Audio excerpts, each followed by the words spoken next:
मला गेल्या 20 वर्षापासून ॲसिड रिफ्लेक्सचा म्हणजे आम्लपित्ताचा त्रास होत होता. 3 वेळेस एंडोस्कोपी केली. ती गोळी कंटिन्यू दररोज एक गोळी अशी 20 वर्षापासून खात होतो. पोट फुगल्यासारखं व्हायचं आणि बेचैन वाटायचं. त्यांनी पहिल्याच महिन्यामध्ये मला पंचकर्म करायला सांगितलं. ट्रीटमेंट दिल्यानंतर मला जवळजवळ खूपच चांगल्या प्रकारे फरक वाटायला लागला. नमस्कार, मी नितीन तुकाराम शेरेकर, राहणार कासारी, तालुका नांदगाव. तर मला गेल्या 20 वर्षापासून ॲसिड रिफ्लेक्सचा म्हणजे आम्लपित्ताचा त्रास होत होता आणि त्या 20 वर्षाच्या कालावधीमध्ये मी बऱ्याचशा डॉक्टरांना दाखवलं. 3 वेळेस एंडोस्कोपी केली आणि ते जोपर्यंत ती ट्रीटमेंट चालू होती तोपर्यंत मला बरं वाटायचं. पण ज्या वेळेस त्या गोळ्या संपल्या की पुन्हा मागे जो त्रास व्हायचा तो पुन्हा त्रास व्हायचा आणि असा त्रास होत असताना मी पूर्ण 20 वर्ष वैतागून गेलो होतो की आता याच्यावर उपचारच नाही, आता करायचं काय.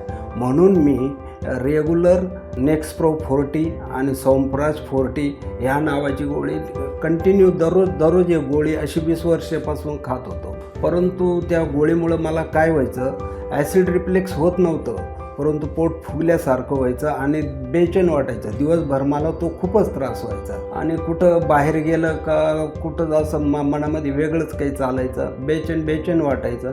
मग मी ऑनलाईन रोहती आयुर्वेदा डॉक्टरांचं मुलाखत बघितली आणि त्यांची भेट घेतली आणि भेट घेतल्यानंतर डॉक्टरांनी मला 1 महिन्याची ट्रीटमेंट दिली.